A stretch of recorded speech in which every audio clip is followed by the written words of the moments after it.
ಸ್ನೇಹಿತರೆ ನಮಸ್ಕಾರ. ರಾಜ್ಯದಲ್ಲಿ ಅಧಿಕಾರ ಹಂಚಿಕೆ ಕುರಿತು ನನ್ನ ಮತ್ತು ಉಪಮುಖ್ಯಮಂತ್ರಿ ಡಿಕೆ ಶಿವಕುಮಾರ್ ನಡುವೆ ಯಾವುದೇ ಒಪ್ಪಂದ ಆಗಿಲ್ಲ. ನಾಯಕತ್ವಕ್ಕಾಗಿ ಡಿಕೆ ಶಿವಕುಮಾರ್ ಹಾಗೂ ನನ್ನ ನಡುವೆ ನಡೆದ ಚುನಾವಣೆಯಲ್ಲಿ ಗೆದ್ದು ನಾನು ಸಿಎಂ ಆಗಿದ್ದೇನೆ.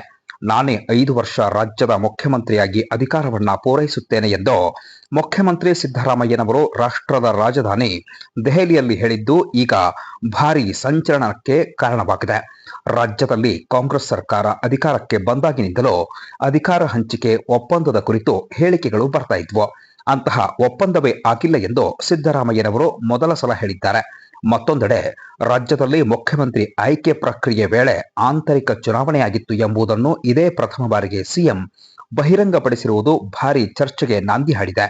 ಈ ಎರಡು ಹೇಳಿಕೆಗಳ ಮೂಲಕ ಸ್ವಪಕ್ಷ ಹಾಗೂ ವಿಪಕ್ಷ ಸೇರಿದಂತೆ ಎಲ್ಲರಿಗೂ ಸಿಎಂ 5 ವರ್ಷ ನಾನೇ ಸಿಎಂ, ಅಧಿಕಾರ ಹಂಚಿಕೆ ಇಲ್ಲ ಎಂಬ ಸ್ಪಷ್ಟ ಸಂದೇಶವನ್ನ ರವಾನೆ ಮಾಡಿದ್ದಾರೆ.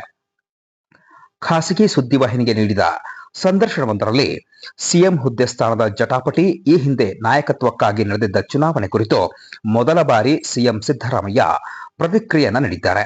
ಈ ಹಿಂದೆ ನಾಯಕತ್ವ ವಿಷಯದಲ್ಲಿ ನನ್ನ ಮತ್ತು ಡಿಕೆ ಶಿವಕುಮಾರ್ ನಡುವೆ ಚುನಾವಣೆ ನಡೆದಿತ್ತು. ಅದನ್ನ ಮಹಾರಾಷ್ಟ್ರದ ಹಿರಿಯ ನಾಯಕರಾದ ಶಿಂದೆ ಅವರು ನಡೆಸಿದ್ರು. ಆದರೆ ಅದರ ಫಲಿತಾಂಶ ಪ್ರಕಟಿಸಿರಲಿಲ್ಲ. ಬಳಿಕ ನೀವೇ ಗೆದ್ದಿದ್ದೀರಿ ಎಂದು ಹೈಕಮಾಂಡ್ ನನಗೆ ಹೇಳಿತ್ತು. ಅದರಂತೆ ನಾನು ಇದೀಗ ಸಿಎಂ ಸ್ಥಾನದಲ್ಲಿದ್ದೇನೆ. 5 ವರ್ಷಗಳ ಕಾಲ ನಾನೇ ಸಿಎಂ ಹುದ್ದೆಯಲ್ಲಿ ಮುಂದುವರಿಯುತ್ತೇನೆ. ಹೈಕಮಾಂಡ್ ಹೇಳಿದ್ದನ್ನ ನಾವಿಬ್ಬರು ಪಾಲಿಸಬೇಕು. ಅದು ನನಗೂ ಅನ್ವಯ, ಡಿಕೆ ಶಿವಕುಮಾರ್ ಅವರಿಗೂ ಅನ್ವಯ ಎಂದು ಸಿದ್ದರಾಮಯ್ಯನವರು ಹೇಳಿದ್ದಾರೆ. ಜೊತೆಗೆ ಸಿಎಂ ಸ್ಥಾನದ ಕುರಿತು ಡಿಕೆ ಶಿವಕುಮಾರ್ ಅವರನ್ನ ಬೆಂಬಲಿಸುವವರು ಇದ್ದಾರೆ, ನನ್ನನ್ನ ಬೆಂಬಲಿಸುವವರು ಇದ್ದಾರೆ. ಅವರವರ ಅಭಿಪ್ರಾಯಗಳನ್ನ ಅವರು ಹೇಳಿದ್ದಾರೆ. ಆದರೆ ಅವರವರ ಅಭಿಪ್ರಾಯಗಳ ಹೇಳಿಕೆ ಸಂದರ್ಭದಲ್ಲಿ ಅವುಗಳನ್ನ ತೀರ್ಮಾನಿಸುವುದು ಪಕ್ಷದ ಹೈಕಮಾಂಡ್. ಅಂಥವರ ಸಂಖ್ಯೆ ಹೆಚ್ಚೇನೂ ಇಲ್ಲ ಎಂದು ಅವರು ಸ್ಪಷ್ಟಪಡಿಸಿದ್ದಾರೆ. ನಂತರ ನವದೆಹಲಿಯ ಕರ್ನಾಟಕ ಭವನದಲ್ಲಿ ಮಾಧ್ಯಮಗೋಷ್ಠಿಯಲ್ಲಿ ಮಾತನಾಡಿರುವ ಸಿದ್ದರಾಮಯ್ಯ, ರಾಜ್ಯ ಕಾಂಗ್ರೆಸ್ ಉಸ್ತುವಾರಿ ರಣದೀಪ್ ಸಿಂಗ್ ಸುರ್ಜೇವಾಲಾ ಅವರು ರಾಜ್ಯದಲ್ಲಿ ಕಾಂಗ್ರೆಸ್ ಶಾಸಕರನ್ನ ಭೇಟಿ ಮಾಡುತ್ತಿರುವ ಉದ್ದೇಶ ಮುಖ್ಯಮಂತ್ರಿಗಳ ಬದಲಾವಣೆಗೆ ಸಂಬಂಧಿಸಿದ್ದಲ್ಲ. ವಿಷಯವನ್ನ ಅವರೇ ಸ್ಪಷ್ಟಪಡಿಸಿರುವಾಗ ಊಹಾಪೋಹಕ್ಕೆ ಅವಕಾಶವೇ ಇಲ್ಲ ಅಂತ ಹೇಳಿದ್ದಾರೆ. ಸರ್ಕಾರಕ್ಕೆ 2.5 ವರ್ಷವಾಗಿರುವ ಸಂದರ್ಭದಲ್ಲಿ ಅಧಿಕಾರ ಹಸ್ತಾಂತರದ ವಿಷಯ ಹೇಳುವುದು ಸಹಜ. ಆದರೆ ಈ ಬಗ್ಗೆ ಯಾವುದೇ ಒಪ್ಪಂದವಾಗಿಲ್ಲ. ಇತ್ತೀಚೆಗಷ್ಟೇ 5 ವರ್ಷವೂ ನಾನೇ ಸಿಎಂ ಆಗಿ ಮುಂದುವರಿಯುತ್ತೇನೆ ಎಂದು ಸ್ಪಷ್ಟಪಡಿಸಿದ್ದಾನೆ. ಜೊತೆಗೆ ಖುದ್ದು ಉಪಮುಖ್ಯಮಂತ್ರಿ ಡಿಕೆ ಶಿವಕುಮಾರ್ ಅವರೇ ಮುಖ್ಯಮಂತ್ರಿಗಳ ಸ್ಥಾನ ಖಾಲಿ ಇಲ್ಲ ಎಂದಿದ್ದಾರೆ. ಈ ವಿಷಯದ ಬಗ್ಗೆ ಪಕ್ಷದ ವರಿಷ್ಠರ ತೀರ್ಮಾನವನ್ನ ಸಿಎಂ ಡಿಸಿಎಂ ಸಹಮತಿಸಬೇಕು ಎಂದು ಹೈಕಮಾಂಡ್ ಸ್ಪಷ್ಟ ಸೂಚನೆಯನ್ನು ನೀಡಿದ್ದು, ವರಿಷ್ಠರ ತೀರ್ಮಾನಕ್ಕೆ ತಲೆಬಾಗುವುದಾಗಿ ನಾವಿಬ್ಬರು ಹಲವು ಬಾರಿ ತಿಳಿಸಿದ್ದೇವೆ. ಹೀಗಿರುವಾಗ ಮಾಧ್ಯಮಗಳಲ್ಲಿ ಇಂತಹ ಗಾಳಿ ಸುದ್ದಿಗಳು ಏಕೆ ಹಬ್ಬಿಸಲಾಗುತ್ತಿದೆ ಎಂದು ಅವರು ಮರುಪ್ರಶ್ನಿಸಿದ್ದಾರೆ. ಕೆಲವು ಶಾಸಕರು ತಮ್ಮ ವೈಯಕ್ತಿಕ ಅಭಿಪ್ರಾಯಗಳನ್ನ ತಿಳಿಸುತ್ತಿದ್ದಾರೆಯೇ ಹೊರತು ಅದು ಪಕ್ಷದ ತೀರ್ಮಾನವಲ್ಲ. ಅಧಿಕಾರ ಹಸ್ತಾಂತರದ ಊಹೆಗೆ ಯಾವುದೇ ಅರ್ಥವಿಲ್ಲ. ಕರ್ನಾಟಕದಲ್ಲಿ ಸಿಎಂ ಸ್ಥಾನ ಖಾಲಿ ಇಲ್ಲ ಎಂದು ನಾನು ಮತ್ತು ಉಪಮುಖ್ಯಮಂತ್ರಿ ಡಿಕೆ ಶಿವಕುಮಾರ್ ಇಬ್ಬರು ಪುನರುಚ್ಚರಿಸಿದ್ದೇವೆ.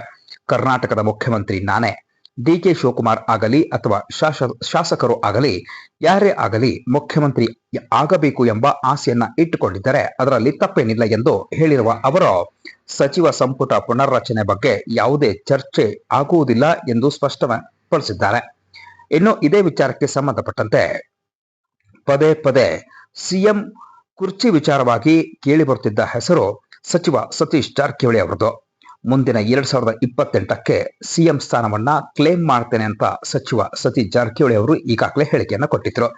ಈಗ ನಾನೇ 5 ವರ್ಷ ಸಿಎಂ ಎಂದು ಹೇಳಿರುವ ಸಿದ್ದರಾಮಯ್ಯನವರ ಹೇಳಿಕೆ ಕುರಿತು ಅವರು ಮಾತನಾಡಿದ್ದಾರೆ. ರಾಜ್ಯದ ಕಾಂಗ್ರೆಸ್ನಲ್ಲಿ ನಾಯಕತ್ವ, ಸಿಎಂ ಬದಲಾವಣೆ ವಿಚಾರಕ್ಕೆ ಇತಿಶ್ರೀ ಹಾಡಬೇಕು. ಜೊತೆಗೆ ಸಿಎಂ ಬದಲಾವಣೆ ಎಲ್ಲಿಯೂ ಚರ್ಚೆಯೇ ಆಗಿಲ್ಲ, ಅಧಿಕಾರ ಹಂಚಿಕೆ ಇಲ್ಲವೆಂದು ಮುಖ್ಯಮಂತ್ರಿ ಸಿದ್ದರಾಮಯ್ಯನವರು ಸ್ಪಷ್ಟಪಡಿಸಿದ್ದಾರೆ ಎಂದು ಸಚಿವ ಸತೀಶ್ ಜಾರಕಿಹೊಳಿ ಅವರು ಹೇಳಿದ್ದಾರೆ. ನಗರದಲ್ಲಿ ಬೆಂಗಳೂರಿನಲ್ಲಿ ಸುದ್ದಿಗಾರರೊಂದಿಗೆ ಮಾತನಾಡಿರುವ ಅವರು, ರಾಜ್ಯ ಕಾಂಗ್ರೆಸ್ ಉಸ್ತುವಾರಿ ಸುರ್ಜೇವಾಲಾ ಅವರ ಮುಂದೆ ಎಲ್ಲ ಶಾಸಕರು ಅನುದಾನದ ಕುರಿತು ಬೇಡಿಕೆ ಮಾಡಿರಬಹುದು. ಅದರಲ್ಲಿ ಕೇವಲ 10ರಷ್ಟು ಮಂದಿ ನಾಯಕತ್ವದ ಬದಲಾವಣೆ ಬಗ್ಗೆ ಮಾತನಾಡಿರಬಹುದು ಅಂತ ಹೇಳಿದ್ದಾರೆ. ಮುಖ್ಯಮಂತ್ರಿ ಆಯ್ಕೆ ಮಾಡುವಾಗ ಮತ ಚಲಾವಣೆ ಆಗಿತ್ತು. ಅದರಂತೆ ಸಿದ್ದರಾಮಯ್ಯ ಅವರನ್ನ ಸಿಎಂ ಮಾಡಿದ್ದಾರೆ. ಹೀಗಾಗಿ ಸಿಎಂ ಬೆಂಬಲಕ್ಕೆ ಹೆಚ್ಚು ಶಾಸಕರಿದ್ದಾರೆ. ಚರ್ಚೆ, ಬದಲಾವಣೆ, ಹೀಗೆ ಇದಕ್ಕೆಲ್ಲ ಇತಿಶ್ರೀ ಹಾಡಬೇಕು. ಅದಕ್ಕೆ ಸಿಎಂ ಸ್ಪಷ್ಟವಾಗಿ ಸಂದೇಶವನ್ನ ಕೊಟ್ಟಿದ್ದಾರೆ ಅಂತ ಸಚಿವ ಸತೀಶ್ ಜಾರಕಿಹೊಳಿ ಅವರು ಹೇಳಿದ್ದಾರೆ. ಇನ್ನು ಇದೇ ವಿಚಾರಕ್ಕೆ ಸಂಬಂಧಪಟ್ಟಂತೆ ಪ್ರಥಮ ಬಾರಿಗೆ ಪ್ರತಿಕ್ರಿಯೆಯನ್ನು ನೀಡಿರುವ ಡಿಸಿಎಂ ಡಿಕೆ ಶಿವಕುಮಾರ್ ಅವರು ಎಲ್ಲವನ್ನ ಸಿದ್ದರಾಮಯ್ಯನವರು ಸ್ಪಷ್ಟಪಡಿಸಿದ್ದಾರಲ್ಲ ಅಂತ ಹೇಳಿಕೆಯನ್ನ ನೀಡಿದ್ದಾರೆ. ಸದ್ಯಕ್ಕೆ ಮುಖ್ಯಮಂತ್ರಿ ಸಿದ್ದರಾಮಯ್ಯನವರು ನವದೆಹಲಿಯಲ್ಲಿ ನೀಡಿದಂತ ಹೇಳಿಕೆ ಸದ್ಯಕ್ಕೆ ಸಂಚಲನವನ್ನ ಹುಟ್ಟುಹಾಕಿದೆ.